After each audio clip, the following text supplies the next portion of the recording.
At the same time, Dante approaches Dad Sonny and apologizes.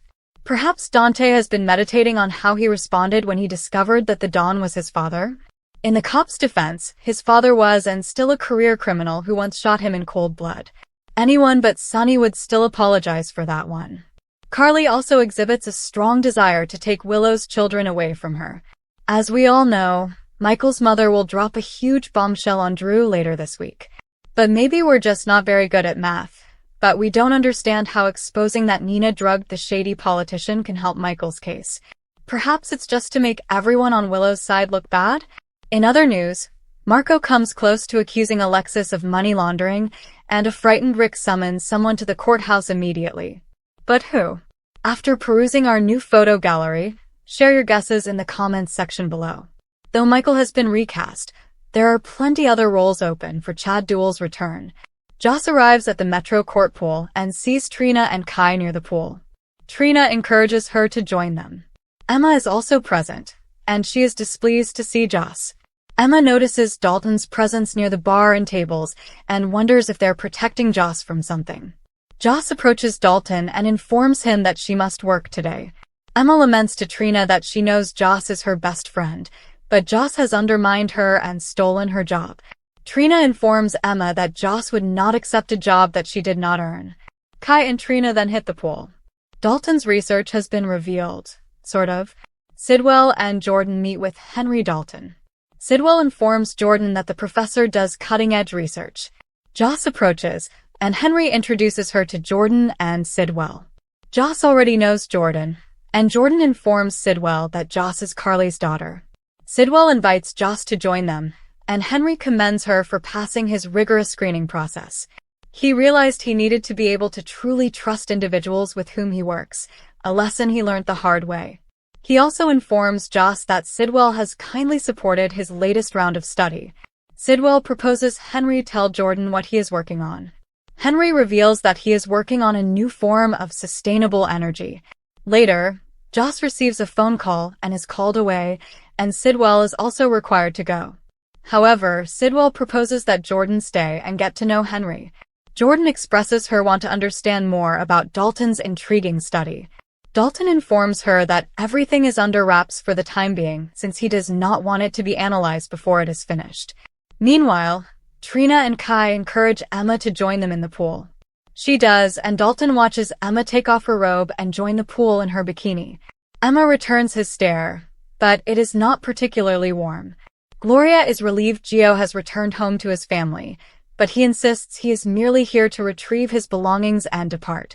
Lois tells him that she understands he's furious, but Brooklyn had nothing to do with it and had no idea he was her son. Gio asks Brooklyn whether they also forced her to abandon him. Brooklyn claims no one forced her to give up Gio, and it was entirely her decision. She admits that she was a teen and wanted him to have a family who could care for him. He believes she did not want him because if she did, she would have found a way to retain him. Brooklyn thinks giving him up was the greatest act of love she could perform for him. Lois insists it's real, and Brooklyn never expected to see him again. Gloria informs Gio that they have found him a good mother in Camilla, who loves him and he loves her. Gio claims that even while his mother was dying, she didn't tell him the truth.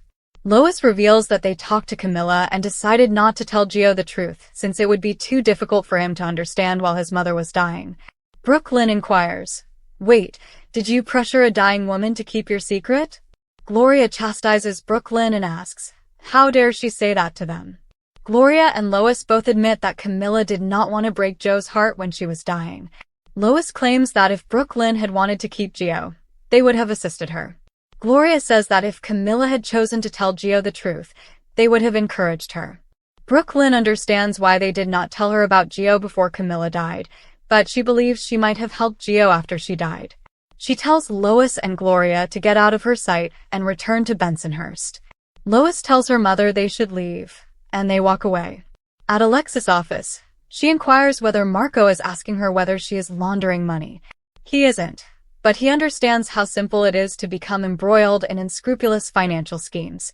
She assures him that she is well. The DeLoss Fund is not a shell firm, and she is secure in her investments. He says he's here to aid in the future. Alexis receives a call. At Sonny's, Dante tells his father that he owes him an apology for how he treated him after learning that he was his father.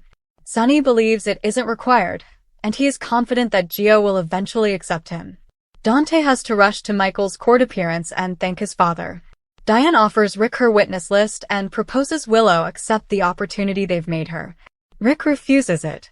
Tracy approaches Drew and apologizes that she is out of ketamine, so he will have to buy more somewhere. Meanwhile, Christina asks Carly if Jason admitted to being Sasha's baby daddy. Carly claims he has not, and she has not pressed him. Sasha is frightened that Rick knows the truth about her baby, but Jason tells her that he does not. Court is about to begin when Diane informs Jason that they have an issue. She isn't asking him to testify because Rick may use it to argue Michael was put in danger due to his proximity to him and his father. She even believes Jason should not be in the trial since his presence could give Rick an opportunity to call him. Michael recognizes Dane, and Jason instructs Michael to go grab those kids and know he's a terrific father. Rick contacts Alexis and tells her to come down to the courthouse. She said she does not have a court date today. Rick responds, "You don't, but Christina does." He claims Diane placed Christina on her witness list, and he is concerned she will imply Willow used Michael's burnt body as a negotiating chip, so she must stop her, or he will bring up the brake line incident when Christina is on the stand. He tells her to do what she needs to do quickly. Diane enters court by stating that her client Michael wants complete custody of his children. She will argue Willow ruined her marriage and family by having an affair with Michael's uncle, Congressman Drew Cain. They also offer Willow $5 million as a divorce settlement. Rick counters that Willow is a good mother and will pursue full custody of her children. The court orders Diane to summon her first witness. Carly takes the stand, claiming she was at the Quartermaine Christmas party where Willow and Drew's affair tape was shown. She returned to the gatehouse and discovered Nina and Willow attempting to steal the children. She claims that Michael allowed Willow take the kids since it was best for them at the time, as they were already weary and upset from being dragged out of bed at such a late hour. Diane then queries Carly about Willow sending the kids to D.C. with Drew. Carly claims Michael did not authorize her to transport the children over state lines. The only way they knew about the trip was when Wiley called and said Willow was in Uncle Drew's room at the time.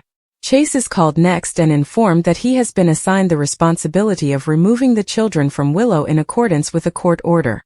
Diane also mentions that he was previously married to Willow and wonders if she was true to him. Chase looks at Michael and reveals she wasn't, and Willow cheated on him with Michael. A recess is called and Rick tells Drew that everything is fine. He claims Diane is merely discussing old material, whereas they have new, convincing evidence. Rick looks at Nina. Outside the courtroom, Dante arrives at the same moment as Alexis. He sees Alexis grab Christina and take her away, but he doesn't hear Alexis explain Christina they must go to keep both of them out of prison. Diane continues to organize her witness lineup, only for Dante to disclose Christina has just departed with Alexis. Diane was counting on her to explain what happened at the hospital after Michael was burned, but Michael knows someone else who can testify about it. The court resumes and Dante is asked to testify under Diane's interrogation that the gadget in Sonny's apartment that harmed Michael was not intended for him. Rick cross-examines Dante, who confirms Michael's arrest and jail sentence for manslaughter from years before. Diane responds, asking Dante to explain the circumstances of the arrest. Dante explains that Michael was preventing Claudia Zacchera from leaving with his infant sister Christina. Rick again cross-examines Dante, who confirms that Michael bludgeoned Claudia with an axe handle, and that the prosecution was involuntary manslaughter rather than defensive manslaughter. Diane calls Tracy to the stand next, and she testifies that Michael, Monica, and Alan's sole living grandson is her family's future. Diane inquires about Drew's role in the family, and Tracy testifies that Drew has always coveted whatever Michael has, even Michael's wife. Rick cross-examines Tracy on her arrest for kidnapping Amelia and Wiley. She claims she was babysitting children for Michael, and the purpose of this hearing is to determine Willow's fitness as a mother. Rick asks Tracy again if she has been charged with kidnapping, and she is compelled to say yes. Tracy leaves after doing her bit, and Diane is about to summon Michael to the stand. That's when Joss, Diane's surprise witness, appears. Because she was not on the list, Rick persuades the judge to deny Diane time to prepare Joss. Joss takes the stand and claims that Willow used Michael's burns as a bargaining chip, forbidding his family from seeing him until she had her children back. She also claims Drew stood by her side and encouraged her when she used Michael in this manner. Rick questions Joss about her mother, Carly, who stole the children from Willow and their home. Joss claims her mother had a genuine court order to take the children, and they were not at home but were staying with Nina.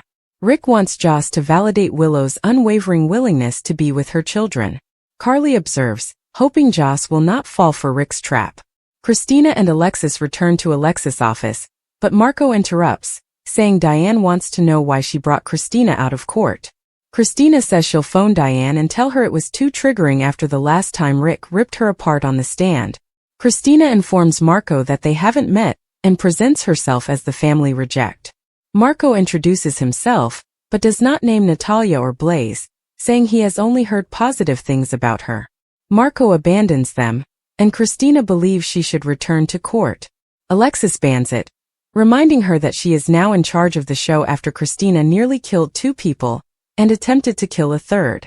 Jason comes at Sonny's, assuming Diane has ordered him out of court for Michael's benefit. They talk about what happened to Gio, who wants nothing to do with the Quartermaines. Jason claims the QS are unhappy at Lois, and Sonny claims they are not alone. Lois arrives later and informs Sonny that she and her mother are returning to Bensonhurst. Her daughter wants nothing to do with her or her mother, and she asks Sonny to keep an eye out for Gio, as she is concerned about him and believes he has no one right now. Sonny says he will. Lois bids him farewell and leaves. Back at the Q estate, Brooklyn tells Gio that she understands how difficult this is, but she hopes he will consider staying. Gio realizes they were both duped, but the truth is that none of them wanted him, and the sentiment is mutual. Gio walks out. On the next General Hospital, Gio is dubious whether he can trust Sonny. In court, Rick asks Sasha when she last slept with Michael. Brooklyn approaches Lulu, telling her that she has finally gotten what she wants and devastated her life. Thanks for watching this video. If you enjoyed the scoop, give us a like. Don't forget to comment on the name of your favorite character, and subscribe for more GH drama every day.